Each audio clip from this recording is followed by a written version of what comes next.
Okay, so welcome everybody. This is an AbilityNet webinar, WCAG 2.1, what's new? And we're going to talk through some of the changes in WCAG 2.1. Aladdin is here to tell you more about the changes, and we're also going to be getting your questions and answers as we go through to make sure that we share information and knowledge as much as possible. So I'm Mark Walker, I'm the Head of Marketing Communications. I host our AbilityNet webinars, and you can see here Aladdin, who's in our London office and is a Senior Accessibility and Usability Consultant. Hi, Aladdin. Hi, everyone. Hi there. Actually, Aladdin, can you just tell me briefly, what sort of work are you working on at the moment? Which clients are you working with, just so that people know something about what you do? Yes, of course. So hi, my name is Aladdin, and I work as an accessibility team in AbilityNet. It's been a few years now. Generally, I'm involved in all the accessibility processes within the company. So starting from assessing the current status of the client's projects, ranging from banking applications to websites to even standalone applications, and then giving advice basically on how to make them as accessible as possible, and assessing as well and their internal accessibility guidelines documents for those clients who would like to go even more than WCAG. Sometimes also provide trainings for their teams, either developers, designers, or UX researchers. Yes, that's generally what I do. Great. And which clients are you working on this week, just so people get a sense of the sorts of work you're doing? Okay, most of my time either with HSBC, yes, HSBC is one of my main clients, but I get to work with Barclays, especially with their three accreditation for their three apps, which is the Pingit, the BNB, and my BCA. So I've worked for a while with the accreditation of their applications and their technology center in Oxford. Yes. Great, thank you. Cool. So today what we're going to do in terms of the agenda, we've got about 30 minutes worth of presentation and plenty of time for you to ask some questions. You'll be able to ask questions as we go along as well. We're assuming that people who sign up to an event with the words WCAG in it have some idea about what WCAG is, but we don't want to assume that everybody knows. What I want to do first is check the software and ask you to tell me what best describes your role. So hopefully you should see a poll coming up now, which asks you to tell us who you are. This isn't 100% accessible, this poll. If you aren't able to see it or interact with it, if you can just hold on a moment, I can tell you who's here and you'll be able to see whether you're in the right company. But this is the easiest way for us to just make sure we pitch the information at the right level. So I can see that 66%, 70% of you have voted. If you could quickly drop in your feedback on that, that will be helpful. The majority of people are saying that they're an accessibility specialist, 33% of you. We've got about 70 people on the call, so that's some 25 people, maybe 30 people who are accessibility specialists, and most of you are involved in digital projects or a part of a digital team. It mentions using the chat box or the questions box. Let me know if there's anything in particular about your role. I work in academic, library, support users with assistive technology. I'm a content editor. I'm not an accessibility specialist, but I focus on accessibility for older adults. That's interesting. So a good mix of people, as you can see. I'll just publish that for you so you can see share the results briefly. You'll see that majority of people, as I said, are accessibility specialists. So I think what we'll do, Aladdin, is we'll assume most people do know what the content guidelines are. Obviously, we'll go over that relatively quickly. For anyone who doesn't, there are some links at the end, references. And please do feel free to ask any questions as we go along, just so that you don't feel like we're missing out on the level of detail that you need.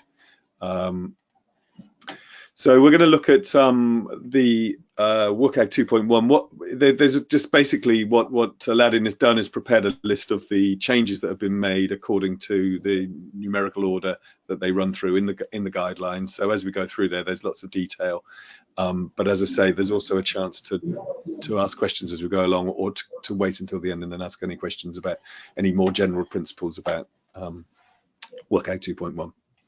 So the next thing that we're going to tell you about is AbilityNet, because you may not know how much we do. We're well known for our accessibility work, but we do lots of other things as well. We're a UK charity. We help older people and people with disabilities achieve their goals at home, at work, and in education. And our primary way of doing that is to help them with their technology.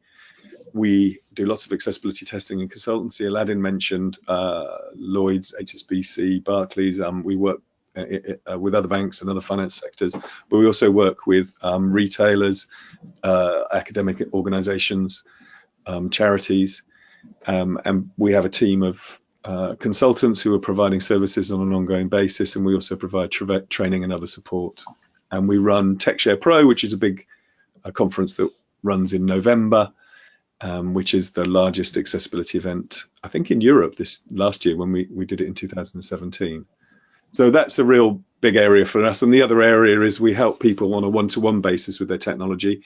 We do assessments in the workplace and for education and at home, making sure that disabled people have access to the right technology, but also helping them set it up in the way they need. We have a network of volunteers who can provide people with support in their homes. And we also have a load of free resources on our website, and in particular, My Computer, My Way, which provides information about all the adjustments you can make to your computer, making text larger on different platforms, all technologies and all sort of adjustments. It's our 20th birthday as well, is the other thing to say. So we've been around a long time, and we have got lots of free resources and expertise around accessibility, and these webinars are a good way for us to share that knowledge and to connect with other people in the industry. So just before we go any further, I just want to make sure that you know, or that we know, how much you know about WCAG. So there's another poll here. If you could just tell us whether you're familiar with WCAG. I've deliberately left it as an acronym, not as a test, but just so that we know that you have the right sorts of level of knowledge for us to pitch. 50, 60, 70, where nearly all of you have voted, and 60% of you are saying that you're familiar with it. 10% don't know what it is, so we will make sure that we mention very clearly what we're talking about. And then I think 30% of you, not surprisingly, I'd like to know more. I sort of know what it is. I think that's probably the level we were expecting, but you do know what it is. Mostly, a few of you need a bit of help to understand a bit more about it, and then some are new to it completely. So we'll definitely pitch it at that level. So Aladdin, over to you. We're going to run through slides. I'm just going to swap you as the presenter. But as we're going along, if you could, oh, I can't find you on our list there. If you have any questions, please just let me know, and I'll be hosting this. So if you have questions, drop them in, and I'll try and pick them up, so that Aladdin doesn't have to keep track of those at the same time.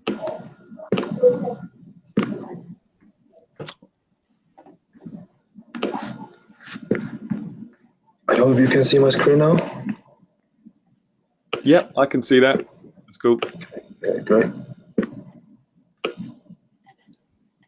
Sorry, just before you start, just to let you know that we're recording the webinar, and that will be available afterwards as well to people, and a shareable link will be available to share it with colleagues if you want to.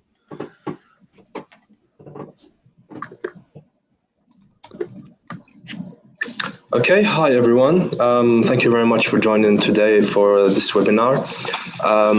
So we're going to talk about WCAG 2.1, but before jumping to WCAG 2.1, we just want to do an overview about web accessibility in general. For those who don't know what web accessibility is, so web accessibility is important for many reasons. So it's actually the ethical thing to do, the right thing to do. It's socially important, commercially, and it's important as well from legal point of view.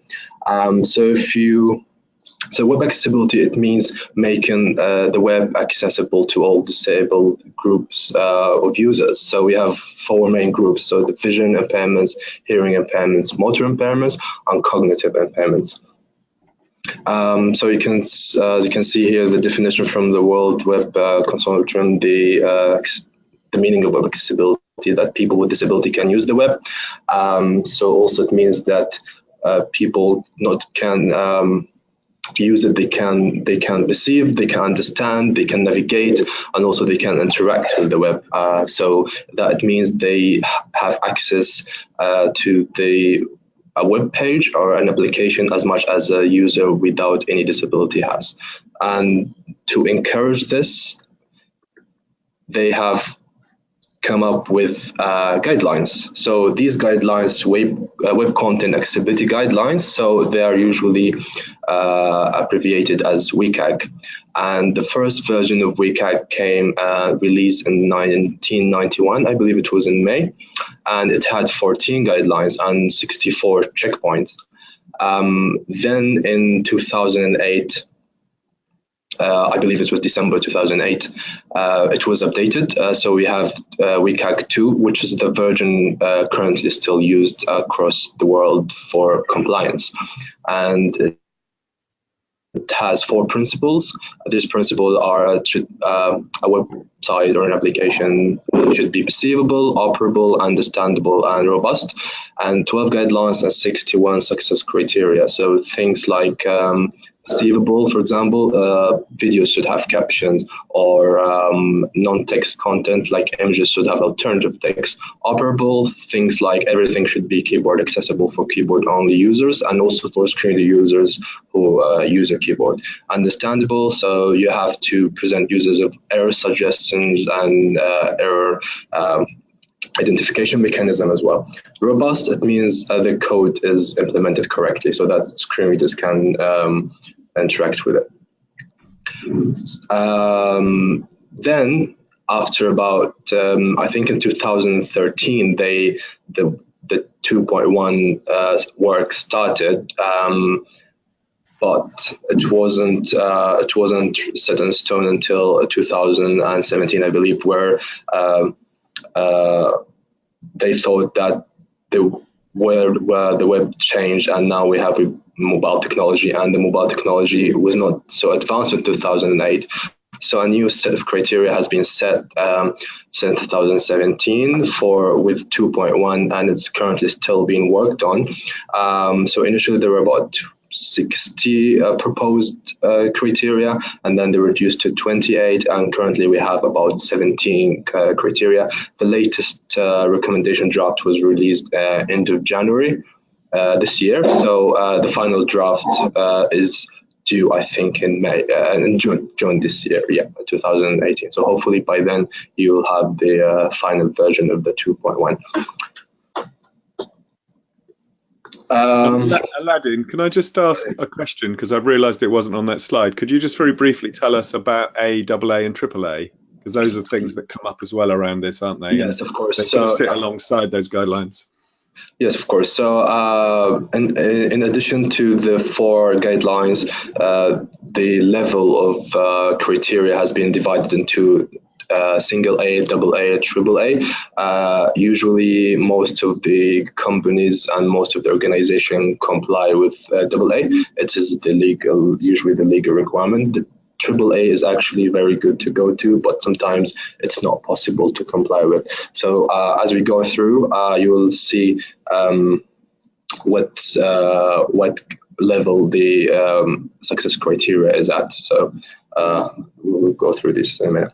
Yeah, I'm sorry, and I've got a couple of other questions, just simple ones. So just to clarify that there are 17 new success criteria. Does that mean that there are now, and 61 in the previous one, so there are now 78 success criteria? Is that how it works? Yes. So unless this number is not reduced any further, the 17, because it might be reduced from now until the date of release, then they will be added to the previous one of 2.22. Yeah, WCAG 2. Okay. And somebody's question, which seems fair, is how do you remember all 78 criteria? So Yeah. documented in the guidelines, presumably.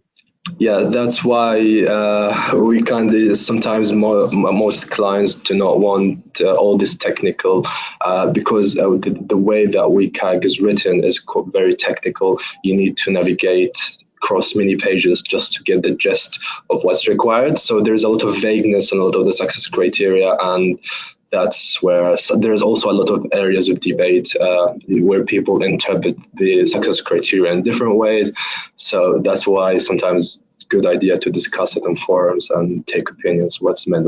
So yes, there are some big areas, and there's also some overlap because when WCAG wants to put a success criteria, it has to go through certain things. So it has to be testable. It has to be also it has to be applied to all content. It has to be also applied across different technology, and most importantly, it has to be implementable. So if you cannot implement it, then that's why WCAG sometimes overlook the accessibility guidelines which affect user with cognitive impairments, because it's not usually testable the whole time because more users research needed in that area. Hopefully WCAG 3 is going to be more advanced in this regard. Yeah. Any more questions? Some of the other questions are coming up I know are going to be answered as we go along, and if they're not, then we'll pick up on those at the end, because a little flurry came in just then. So sorry, off you go. So yeah, in case you're worried about 2.1 for your organization, it will follow the same module as WCAG 2. So where you have the 4 principles, and then you have the A, the AA, and AAA level. You just add these success criteria into the previous one that you used in WCAG 2. And actually, the reason the 2.1 was introduced, as I said, is because mobile technology has become more advanced, and it has more cognitive disabilities related gaps, and also some more success criteria related to low vision. So it addresses these 3 main areas. As we go through them, I will explain which one fall under which area. And sites that confirm the 2.1 will meet the requirement of any policies that refer to 2.2. I don't think most organizations will worry about this in the near future, but it's a good idea to start working ahead because now you have a rough estimation of the success criteria that's going to be implemented WCAG 2.1. So it's good idea to start working on it from now. Okay. So the first success criteria is related to identity common purpose. So this falls under the AA. So it's still obliged to consider this criteria when implemented your websites. So it basically relates to the capacity to support personalization. What does it mean? It means like a field that they should be programmatically determined. Why is that? Because usually assistive technology identify it's kind of close to name role value from WCAG 2, but you should add as more context to it. For example, you hit a button, so you should provide more context like saying help this button for presenting a help dialog or something like that. Also for autocomplete, they can be provided to identify common things for users who cannot remember by necessity certain symbols or terms. Do you have any questions about this point, or should I move on? No, keep going. I'll butt in if I get any questions. Yes, sir. Reflow. So this is the second criteria. Reflow. It means that the content can be viewed with a width equivalent of 320 pixels. This is the width, or 256. This is the length. Without having to cross two-dimensionally. This is intended for users with low vision. You don't have to do it yourself, but you have to ensure that your content can be customized to these values. So usually this is done by using CSS, so you shouldn't make it fixed. Okay. This is with the, of course, there are exceptions for this one. So the exception is where this view is a must. For example, you want to view a map, or you want to view a data table, or even though there are exceptions to this checkpoint. The graphic contrast, this follows from WCAG2, which we have the contrast of the text. The graphic contrast means that any buttons or any form labels, any symbols or icons that convey information should also have a sufficient color contrast. Previously, only text was applied to regarding this checkpoint, but now you have to include all these as well. So if you have a button, you ensure that the borders of this button have a color contrast of 3:1 against the color of the rest of the page. So that also usually you will find tooltip activation elements. They symbol like a small I. So you want to consider that this small I actually, which is next to the label, has a sufficient color contrast. There are also exceptions. If you have logos, if you have flags, the same as applies to WCAG2. If you have graphics that cannot be presented in any other way, scenes or people, real life, they're all exceptions. They're just important icons or buttons that convey information. Also graphs, if you have a graph line, you should also ensure that these lines have a sufficient color contrast. Can I just check something, Aladdin? I've got a question about visible focus contrast. So when you identify visible focus, presumably that contrast is included within that requirement. Visible focus is, I think this one is more about the graphic. So if it's a visible focus on, yeah, so I don't think it's covered in this one, but I'm happy to investigate more. Usually visible focus, if it's faint, I report it as an additional issue, so it's not a WCAG related issue. But I hope it's going to be covered as well, because it's covered as a graphic. So visible focus it's not kind of a graphic. It has to do with keyboard visible focus. Yeah. Okay. Thank you.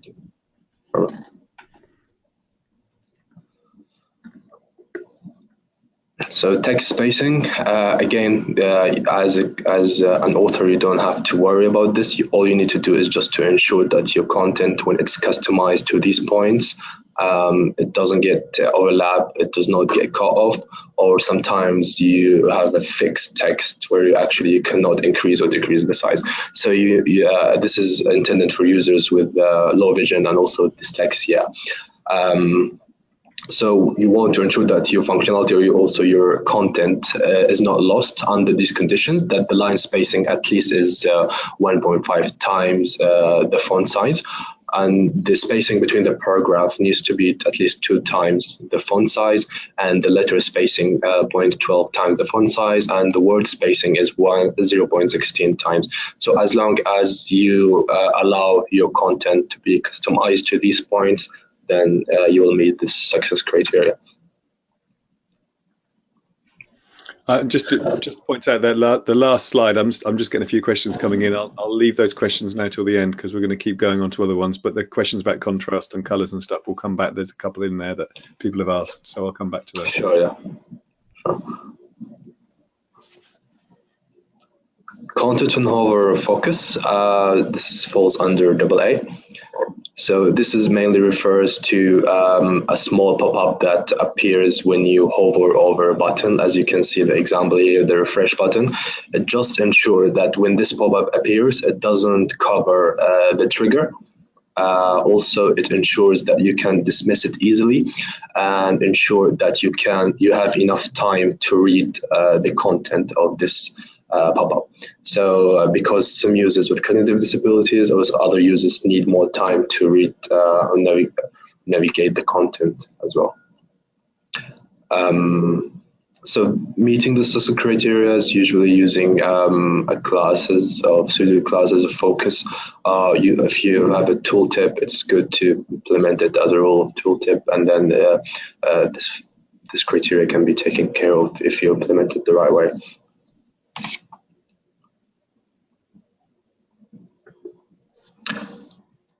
character keyboard shortcuts. So this mainly affects users who use assistive technology with speech input. So, for example, if you're using Dragon, naturally speaking, or any technology that speech to text. If you don't provide a mechanism of turning off the shortcuts that you utilize on your website, or remap them or customize them, then if the software's user, the voice recognition, if they say the wrong word, then it could do something which they don't want to do. For example, if they have a shortcut for archiving email with R, and then they want to change this, and someone says R, then they don't want that action to be implemented. They should have a mechanism of disabling it. Okay. Yes. So that's the character key shortcuts. Label and name. It also affects mainly users of voice recognition or speech input technologies. It means, in a nutshell, that the visible focus should match the hidden element of the hidden label. It's also, for example, if you have a close button, let's say, implemented as an X, and then if it doesn't have a hidden label that reflects the function of this button, then people will not be able to close it, because the assistive technology will not be able to recognize this button.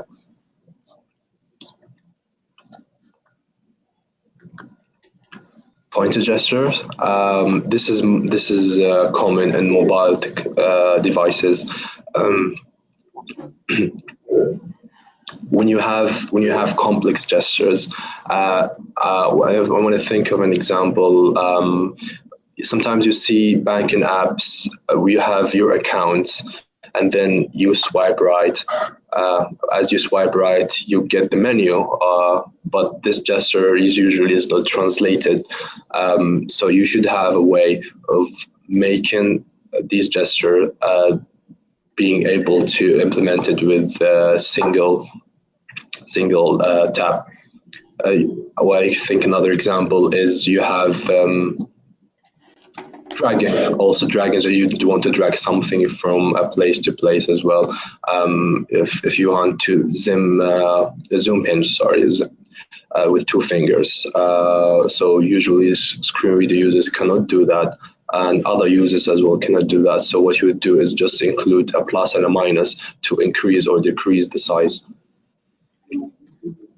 instead of having multiple gestures.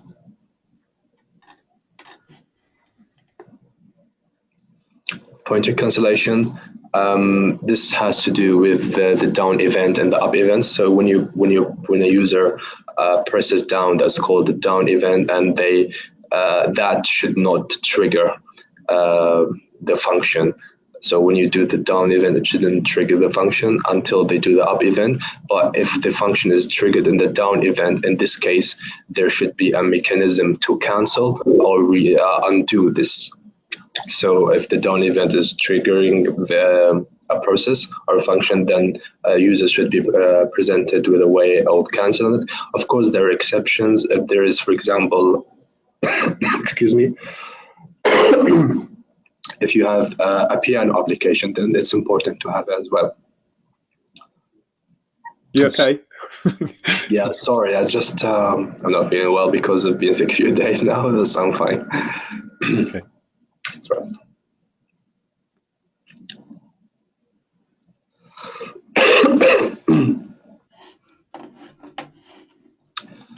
Motion acquisition. Excuse me. So motion acquisition is again related to mobile devices mainly. Sorry. So not all users are able to move or shake or tilt their devices to interact with it because of dexterity disabilities. So in this case, there should be other means of interacting or doing the same operation.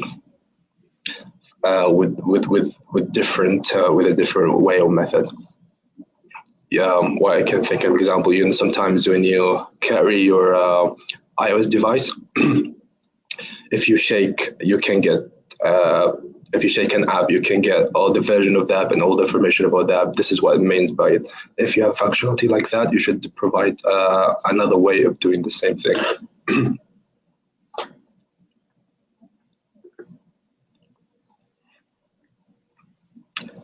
The next one is orientation. So you have two kind of orientations. You have the landscape orientation, you have the portrait orientation. Again, not all users are able to use both orientations, so your application should support both. Of course, there are exceptions to that. For example, if you have a bank check, yeah, it's understandable. Or again, if you have this piano application, it's also understandable that you have the orientation fixed. So as a general rule, if possible, all applications should support both orientations. The next one is state change. So users need to be aware of any important changes that happen within the page. So if, for example, you add an item to your basket, you might see it visually, but for security users or users with cognitive disabilities, they might not be aware of it. For example, you are on a search page and you type in the search something you want to search for, and then you're presented with results. So you should have feedback that, for example, 15 results showing. That's what is meant by the stage changes. So things you can implement is using alerts of or live regions. We have also the AAA criteria. From what I remember, target size used to be excuse me. The target size criteria, from what I remember, was AA, but they seem to have moved it to AAA. It just says that the target size has to be 44 by 44 pixels, unless the target can be accessible by another means. So if you have means by accessing the same target, then it doesn't have to be this. Identify purpose as well. Should you identify the purpose? It's closely related to the name role value, but it's not exactly the same. You have timeouts. It specifies that users should have 20 hours, I believe, when they fill in a form. For example, let's say they're doing an e-commerce purchase, they should have a time of 20 hours to finish this without being timeout. Animations from interactions. So this is not exactly related to the pause, stop, and hide from WCAG 2. So that one is related when you land on a page. That page should not trigger something which is animation, but this one, when you are within the page and you move or scroll down the page, there shouldn't be any changes. And if there are changes in this page in form of animation, users should have the opportunity to switch them off or to pause them. Concurrent input mechanisms, it just specifies that there should be more than one way for input. Input mechanism should be device agnostic. So for example, if you're using a touch screen and then you plug in a keyboard, then that shouldn't make a problem. You should be able to work with both of them as well. So this is a summary of the success criteria that falls under AAA.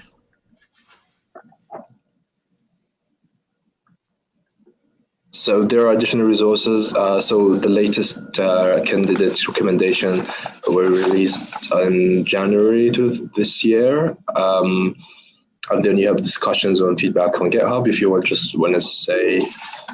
see what discussions are going on. And if you want quick reference, the WCAG2, actually they put even WCAG 2.1 there. You will see the word new under each new candidate criteria.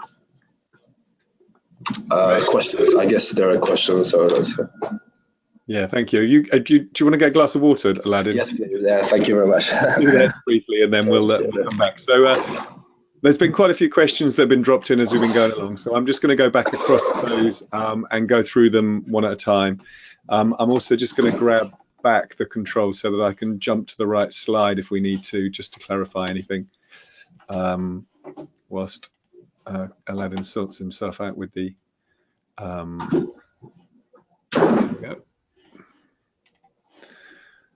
So hello, sorry for that. You're right. Yes, I'm good now, much better. Okay, so I'm just going to run through these in order at the moment, and then it may be helpful to jump across to the right slide. So I just grabbed the slides just to see if we might jump in to see if there's necessary to clarify anything. It possibly isn't, but I'll leave that resource up as well.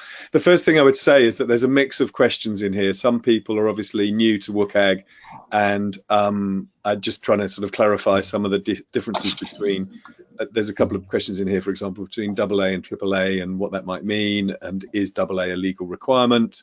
So we'll come back to those in a second, because I think the point about the session is that we're very much into territory here where this is quite a complicated set of guidelines anyway.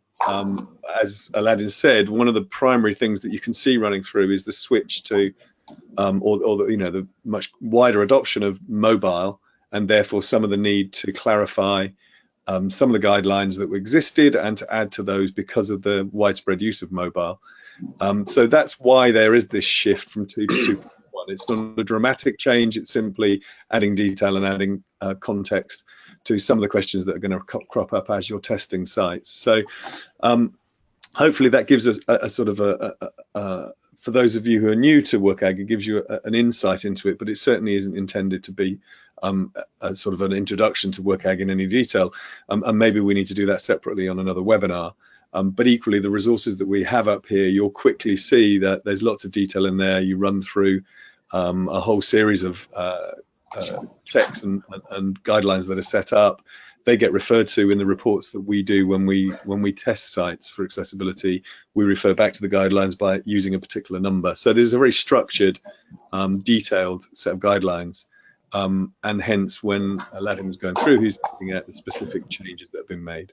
So just for those of you that weren't quite clear about that's where that all comes from. So I'm just going to go through the more detailed ones. Are there changes to color contrast requirements? You mentioned color contrast, but some combinations that pass the checks aren't quite adequate. It's possibly an aging issue due to the yellowing of the lens, but I don't think there's any requirements that have changed for color contrast. It's just applied it to new elements. That's right, isn't it? Exactly, yes. So you just applied it to the non-text elements. Other than that, it follows exactly the same requirements from the WCAG2.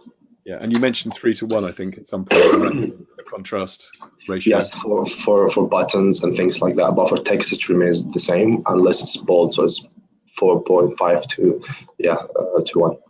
Okay, great. Yeah.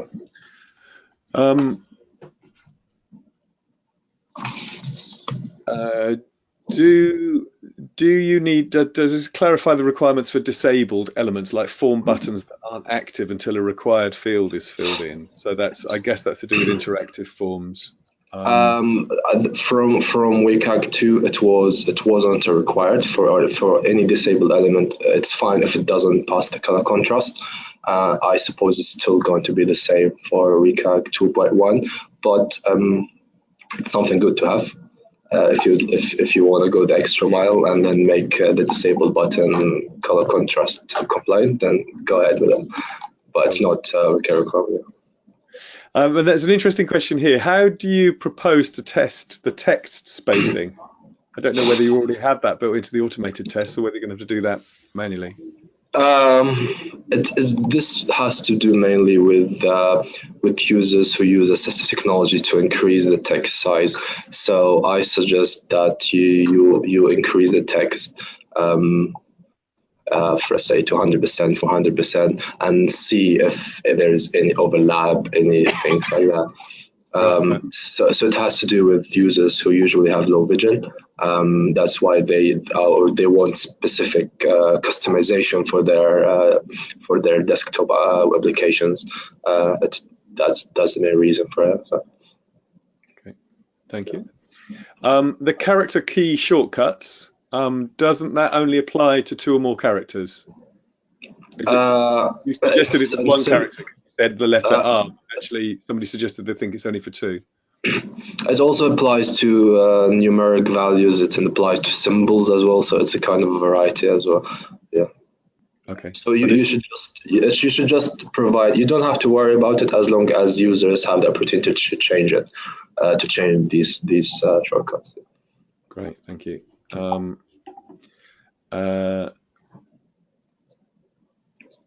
So, and this is a point of clarification from someone. WCAG seems to cover web design and content design requirements. Are there content design only guidelines? I think the guidelines are intended to cover content and design, aren't they? Yes. For example, if you see the non-graphic color contrast, that's more of a design than content. Great. I think there's a typo on your slide. I spotted as well. It said that live religions instead of live regions. Yes, it's regions. Could you just explain what a live region is? Yes, a live region is a reason that, for example, if you have stock market up and down arrows, let's say it's going up by 2%, and then the next minute it goes down by 2%. So that's a live region. The content is constantly changing. Okay. I think this is a plea for help. Is WCAG accessible? Accessibility is already complicated to do properly. How does WCAG 2.1 address this issue? I mean, is there any intention within the World Wide Web Consortium to make the guidelines more accessible, by which I would generally read about how complicated they are or how much jargon they incorporate? I mean, has any consideration been made about that to make it more?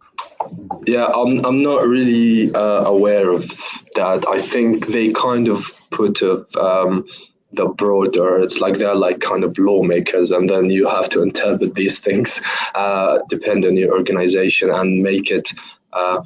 So I think the best thing is from WCAG is just to try to take what they have and interpret it according to your own business, and then work from there, because they just give you a broad idea about how things are. But so it doesn't matter really. For example, they put the success criteria, for example, but sometimes there are 10 ways how to meet it. So the techniques are different. So as long as you meet that success criteria, it doesn't matter what technique you use. They give a suggestion of a technique, but there's always ways of doing things. And it's just about actually experience, about working. Sometimes it's not feasible to make a change according to WCAG, because you are in a position in your business where you can't do this change, but there's a way around it to meet with WCAG in the middle. Yeah. Okay, thank you. And then just aside is that somebody's asked, is there any way to get W3C to revisit the requirements in light of older eyes? That was one of the questions about color contrast. The guidelines, the current status of the guidelines is that they are proposed. You were saying that the release is there.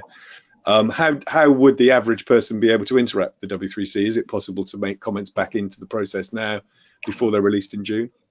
I think it closes in March. I'm not quite sure, but probably there's a few days window left. But it's through the GitHub, and through the GitHub page, which I think, and then there are resources there. You find all sorts of discussions about it, and I think they do have an email that you can contact if you want further clarification. But I don't think the window is going to be open for long if it's not closed already for that.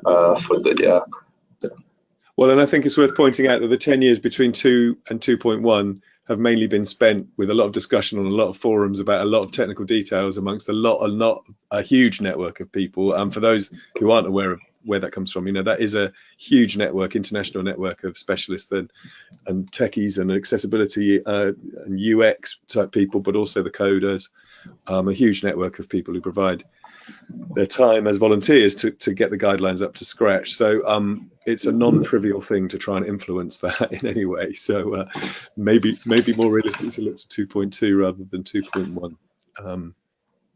A question here about using the guidelines from someone who does accessibility reviews as part of their work but isn't an accessibility specialist, is they use the guidelines, screen reader applications, the browser plugins, mainly the Axe browser plugin and code reviews. Can you see any significant differences in the reviews that you're going to carry out given the new guidelines? Is there anything in particular about mobile devices that you think you're going to change within our practice, within the testing lab? And is there something in particular that this is throwing up already that you're going to have to change? I see. So I think the automated tools like Axe, for example, they would need to incorporate some of the new changes. So, for example, I don't think it does just check the color for buttons, for example. That would have to be done manually at the moment. Okay, cool. Anyway, you shouldn't be relying on automated tools 100%. You should always grab the hex value and then check it manually. It's always a better idea. Yeah. So, but I think, the question about mobile devices, it may well mean that if you're not currently testing extensively on mobile, it might add to that, and also therefore might need slightly different ways of testing. But the switch to mobile isn't that it wasn't being tested before. It's just that some of the criteria are a bit clearer, I think. A question about accessibility statements and where they should be positioned on web pages. I don't think that's specified in WCAG other than needing to have particular components. And I would also say that on our website, you will find, we did a webinar about, I can't remember what we called it, something like the best accessibility statement in the whole wide world ever, or something like that. But there's a whole set of sort of top tips for putting in a good quality accessibility statement somewhere on our website. So have a look on there.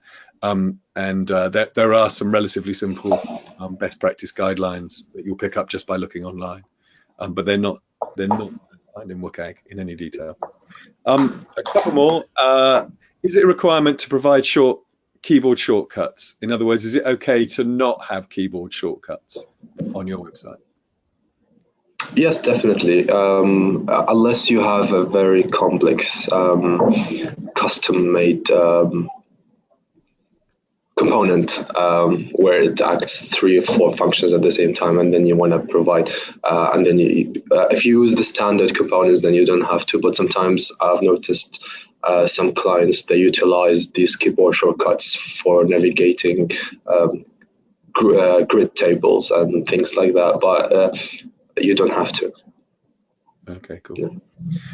So a couple of others. Somebody's offered a draft spacing technique. We can share these in the notes afterwards, Laura. Thank you for that. And also that you've pointed out that March the 30th deadline for comments back to about this proposed release.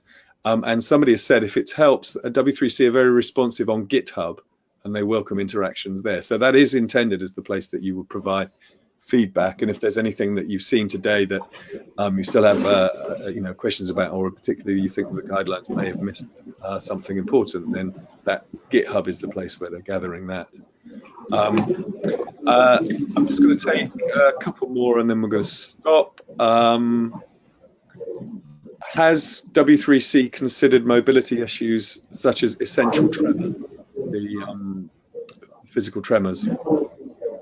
Is there stuff in there to do with that impairment? I suppose in this case, do they usually use voice recognition, or are they usually unable to move completely? Well, I would guess the thing with essential tremor, we've actually done a webinar about that as well. I think it's typical that people have difficulty controlling a mouse or a keyboard. So as you say, it may be voice control, is it? But also on a mobile, that's going to be quite different, I think.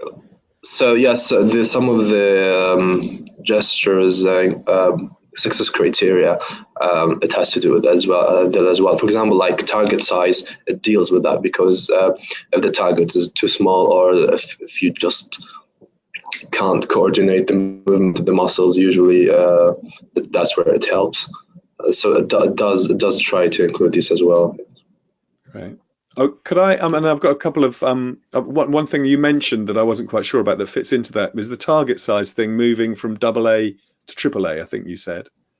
So does I that think mean so. it's no longer a success criteria for AA? You don't need to have a specific target size for AA now. It's the thing is, it's currently utilized by Apple, so it's the standard used by Apple anyway. So it's not something totally foreign to developers.